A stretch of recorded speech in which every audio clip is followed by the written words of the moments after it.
네, 이 시간 우리 옆에 분과 인사 나누고 시작하실까요? 복음이면 가능합니다. 복음이면 가능합니다. 와, 새신자 청년이 새벽 일부에 이렇게 함께 할 수 있는 것은 정말 박수. 와.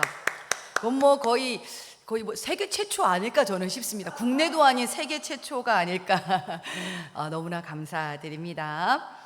예, 이제 여러분, 하나님께서 이스라엘 백성들을요, 하나님의 백성으로 택하시고 은혜 주셨습니다. 근데 여러분, 궁금하시지 않습니까? 하나님은 왜 수많은 백성 중에 하필 이스라엘을 당신의 백성으로 택하셨을까? 그 이유에 대해서 여러분, 15절에 보니까 하나님께서는 긍휼히 여길 자를 긍휼히 여기고 불쌍히 여길 자를 불쌍히 여길 것이다 라고 기록을 하고 있습니다. 그렇다면 하나님께서 긍휼히 여기시고 불쌍히 여기셔서 하나님의 백성 삼으시고 구원하시는 자들은 도대체 어떤 모습이 있는 사람들이었을까 봤더니요, 바로 계속해서 로마서는요, 믿음의 사람들이었다라고 이야기를 하고 있습니다. 믿음의 사람들을 향하여 긍휼히 여기시고 불쌍히 여기셔서 결국 하나님의 백성 삼으셨다라는 것인데요. 그렇다면 믿음의 사람들이 얼마나 믿음이 좋길래 이런 일들이 있었나? 거기에 대해서 오늘 본문 7절에서부터 13절까지는요, 이러한 믿음의 사람들이 누구였는지를 언급하고 있는데요, 그 대표적인 인물로 아브라함, 사라, 이삭, 야곱이라는 사람들이 언급되고 있습니다. 아브라함, 사라, 이삭, 야곱, 이들은 도대체 어떤 사람들이었길래 믿음의 사람들로 언급되고 있는가? 사실 여러분 어떻습니까? 아브라함은요, 기근이 들자마자 바로 약속의 땅을 떠나버립니다. 이거 뭐야, 약속의 땅을 지키고 있어야 되는데 어려움이 생겼다고 해서 바로 떠나버리고, 심지어 자신의 목숨이 위협을 받을까봐 위험하니까 자신의 아내를 누이라고 2번이나 속이는 그런 비겁한 모습을 보여줍니다. 약속을 의심해서 심지어 급한 마음에 여종에게서 아이를 가지기도 하였고요. 우리 지금 소리잠에 충격받는 거 아닌가 모르겠어요. 성경에 이런 이야기가 있었다고? 네, 뿐만 아닙니다. 또 사라도 어떻습니까? 하나님의 약속을 의심해서 자신의 여종을 통해서 아이를 갖게 만들잖아요. 그래놓고는 또 어때요? 그 여종을요, 시기 질투해서 또 핍박까지 합니다. 아니, 그러려면은 왜 또 내줘요? 참, 정말. 근데 믿음의 사람이라고요? 이삭은 어때요? 이삭은 그래도 좀 괜찮지 않나 봤는데 자기 아빠랑 똑같은 행동을 합니다. 자신이 어여쁜 아내 때문에 죽임을 당할까봐 자신의 아내를 누이라고 또 속여요. 야곱은 어떻습니까? 형과 아버지를 대놓고 속이고 가족에게 상처를 주는 모습을 발견을 합니다. 하나님을 향한 믿음을 가진 사람들이라고 보기에는 다들 좀 부족해 보이죠. 그런데 이들이요, 하나님을 향한 믿음을 가진 사람들이 맞다라는 거예요. 어떻게 이것이 믿음의 모습일까? 믿음이라는 것은요, 여러분, 하나님이 살아계시다라는 것을 아는 것 뿐만 아니라, 진짜 내가 이렇게 볼품없고 아무것도 아니구나, 나는 정말 엉터리구나, 이런 나를 구원하실 분은 오직 하나님밖에 없다. 그래서 인생의 문제 가운데 넘어지고 실수하지만 결론은 늘 하나님, 예수 그리스도로 결론 짓는 인생, 이것이 바로 믿음의 사람의 모습이라고 성경은 누누이 이야기합니다. 그러한 까닭의 믿음은요, 여러분, 인간의 연약함 속에서 생겨납니다. 그래서 하나님께서는요, 아브라함을 본토 친척 아비집을 버리고 떠돌이 생활을 하게 하셨고요, 그 연약한 환경과 삶 속에서 하나님을 향한 믿음을 더욱더 가지게 만들었다라는 것이죠. 우리도 어떻습니까? 내가 잘되고 승승장구할 때는요, 하나님을 쉽게 찾기가 어렵습니다. 그러나 나의 삶이, 나의 모습이 연약했을 때에, 삶 가운데에 어려움이 생기면 어떻습니까? 답이 없다, 답이 없다. 그 마음과 함께 하나님께 나아가 그분을 의지하고 부르짖음으로 하나님을 만나게 되잖아요. 그렇게 더욱더 믿음을 가지게 되잖아요. 그래서요, 연약함이요, 우리로 하여금 진정한 믿음으로 이끌어 주는 길이다. 통로가 된다라는 것이지요. 그리고 이제 14절부터는요, 이중 예정론에 관한 본문이 등장을 하고 있는데요. 이중 예정론이라 하는 것은요, 쉽게 이야기해서 하나님께서 구원받을 사람 그리고 구원받지 못할 사람을 미리 정하셨다라는 것이지요. 어떤 특정 또 교단의 교리가 되기도 하는데요. 그러나 여기에는 문제점이 있습니다. 무엇이냐면 이처럼 하나님께서 구원받을 사람과 구원받지 못할 사람을 미리 정하셨다라고 한다면 여러분 어떻습니까? 현재 하고 있는 우리의 전도와 선교가 아무 필요가 없게 되어지죠. 그렇죠? 이미 다 정해 놓으셨다라는데 굳이 전도 나갈 필요가 있나? 우리가 이렇게 힘써서 선교 나갈 필요가 있나? 라는 것인데요. 이러한 개념은요, 하나님께서 그럼에도 불구하고 성경 곳곳에서 전도를 강조하셨잖아요. 선교를 강조하셨잖아요. 그 내용과는 어떻습니까? 이게 상충되는 내용이죠. 맞지 않다. 그렇다면 이러한 본문은요, 성경 전체의 정신과 흐름에 맞춰서 해석할 필요가 있는데요. 9장 14절부터 제시되는 이 예정론에 대한 핵심은 크게 두 가지입니다. 첫 번째 핵심은요, 구원에 있어서 주도권은 철저히 하나님께 있다라는 것입니다. 당시 유대인들은요, 구원에 있어서 자신들이 가지고 있는 율법의 지식과 그 율법에 대한 실천을 통해서 구원받을 수 있다고 생각했습니다. 열심히 예배드리고 헌신하고 봉사하고 헌금하고 무언가를 더 열심히 내가 열심히 하는 그 실천을 통해서 구원받을 수 있어. 그러나 여러분, 구원을 이루어가는 데 있어서는요, 어떻습니까? 이러한 인간의 역할보다는요, 하나님의 역할, 하나님의 주도권이 강조된다라는 것입니다. 이렇게 구원을 이루어감에 있어서 인간의 역할을 자꾸 강조하는 유대인들을 향해 바울은요, 구원의 주도권은 사람에게 있는 것이 아니야. 오직 하나님께 있음을 강조합니다. 하나님의 은혜로 구원받았고 그 구원의 여정도 오직 하나님의 은혜로만 완성될 수 있습니다. 우리는 처음부터 끝까지 그저 우리의 연약함을 인정하고 우리의 죄성을 가지고 하나님 앞에 나아가서 가슴을 치며 하나님 잘 안 돼요. 도와주세요. 이렇게 무릎 꿇기만 잘해도 된다라는 거예요. 우리 이제 처음 신앙생활을 시작하시는 분도 있는데요.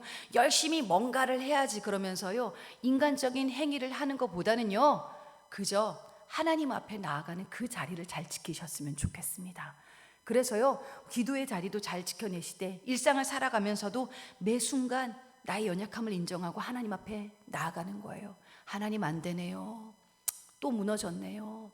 내가 또 죄 가운데 힘들어졌네요. 제가 또 이 답답한 상황 앞에서 여지없이 무너지고 있네요. 나는 아무것도 아닙니다. 내 힘으론 아무것도 할 수 없습니다. 나에게는 그래서 하나님이 전부 되어 주셔야만 해요. 하나님 도와주세요. 하나님이 이걸 기다리신다라는 거예요, 여러분.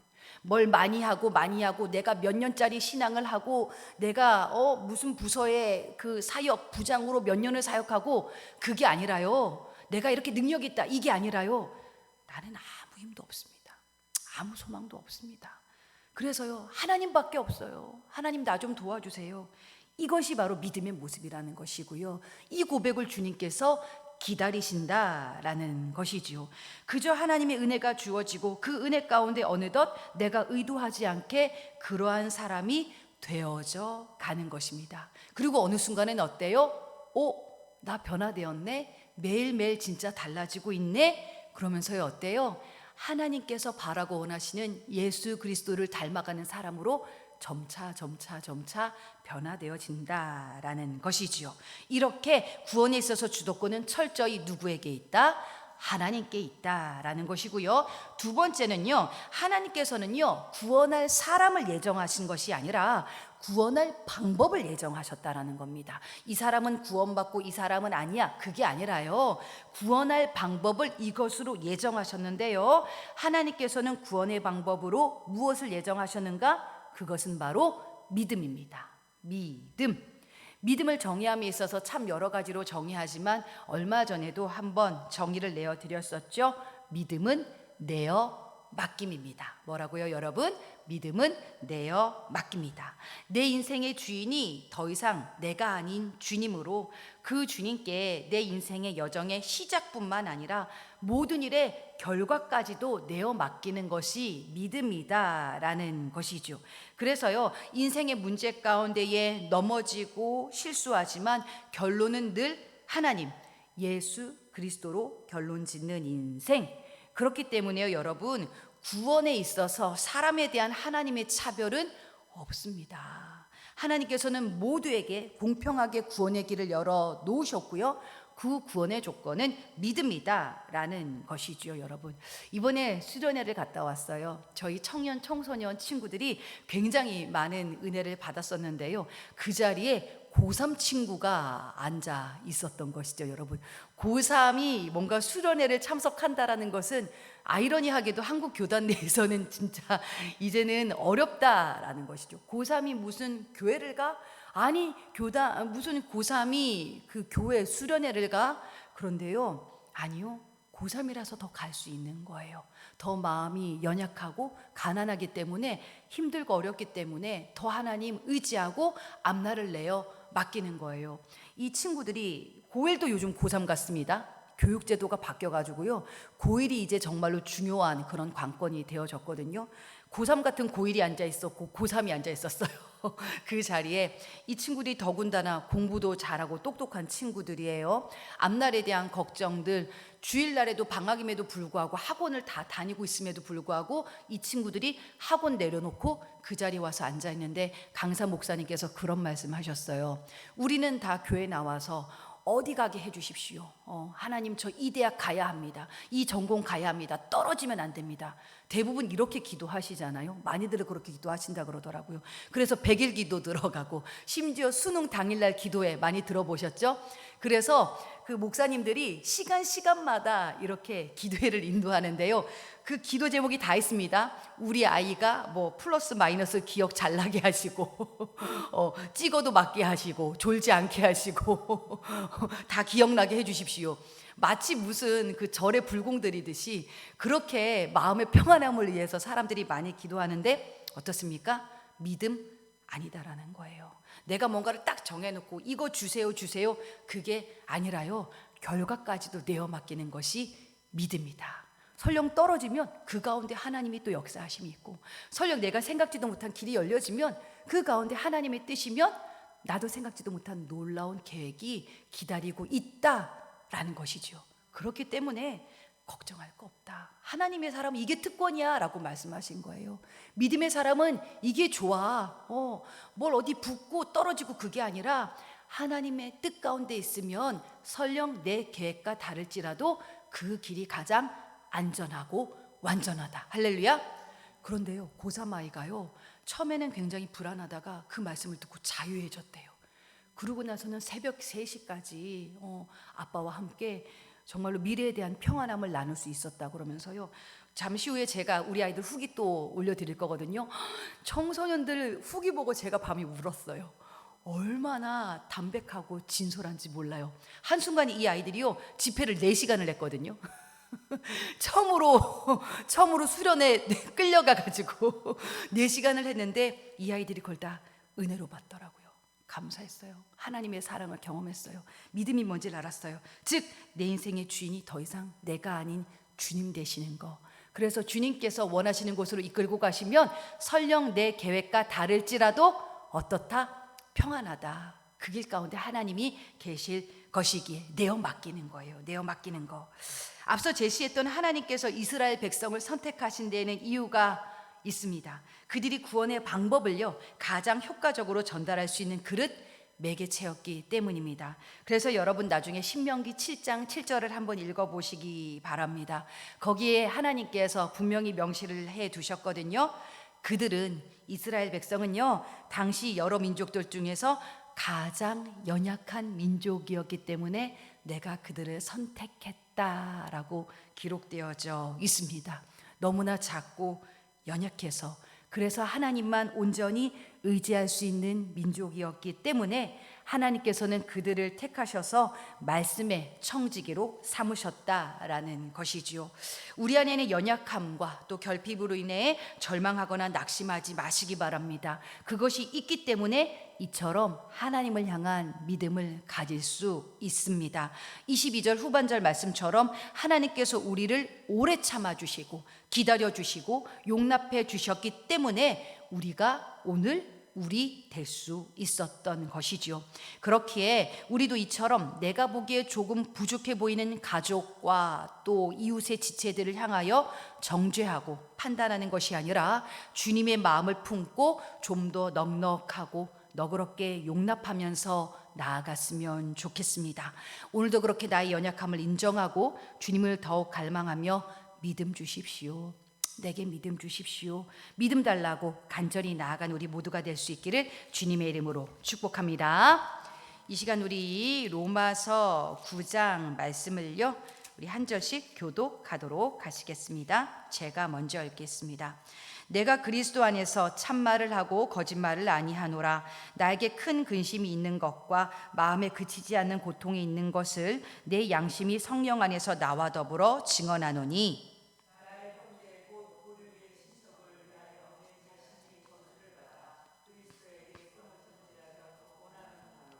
그들은 이스라엘 사람이라. 그들에게는 양자됨과 영광과 언약들과 율법을 세우신 것과 예배와 약속들이 있고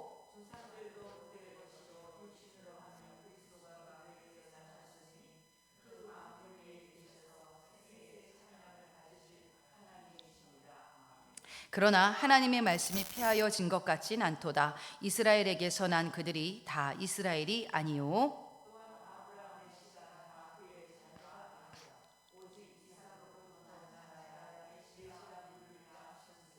곧 육신의 자녀가 하나님의 자녀가 아니요 오직 약속의 자녀가 씨로 여기심을 받느니라.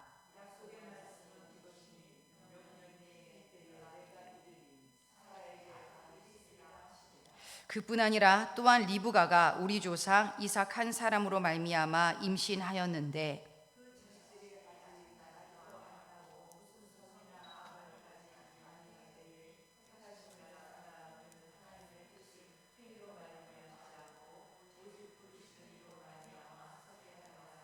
리브가에게 이르시되 큰 자가 어린 자를 섬기리라 하셨나니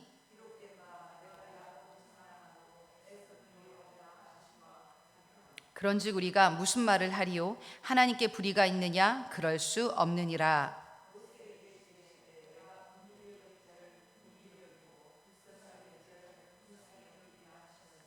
그런즉 원하는 자로 말미암음도 아니요 다른 박제라는 자로 말미암음도 아니요 오직 긍휼히 여기시는 하나님으로 말미암음이니라.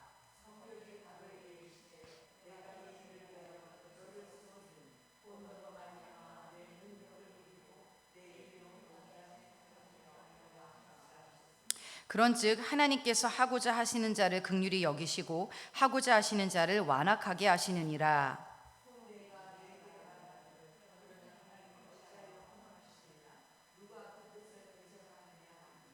이 사람아 내가 누구이기에 감히 하나님께 반문하느냐? 지음을 받은 물건이 지은 자에게 어찌 나를 이같이 만들었느냐 말하겠느냐?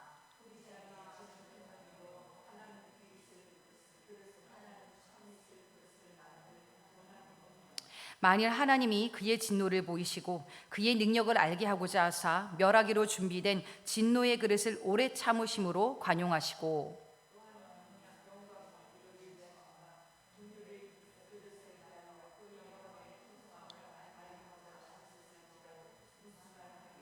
이 그릇은 우리니 곧 유대인 중에서뿐 아니라 이방인 중에서도 부르신 자니라.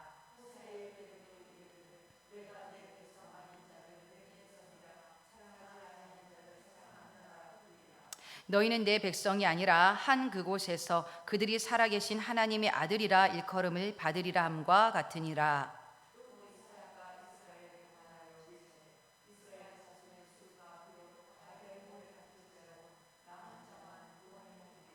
주께서 땅 위에서 그 말씀을 이루고 속히 시행하시리라 하셨느니라.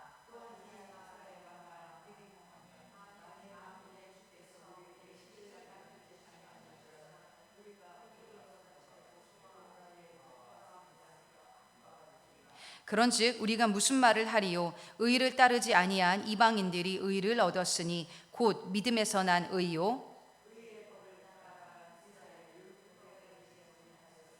어찌 그러하냐? 이는 그들이 믿음을 의지하지 않고 행위를 의지함이라. 부딪힐 돌에 부딪혔느니라. 기록된 바 보라, 내가 걸림돌과 거치는 바위를 시온에 두노니 그를 믿는 자는 부끄러움을 당하지 아니하리라 함과 같으니라. 아멘.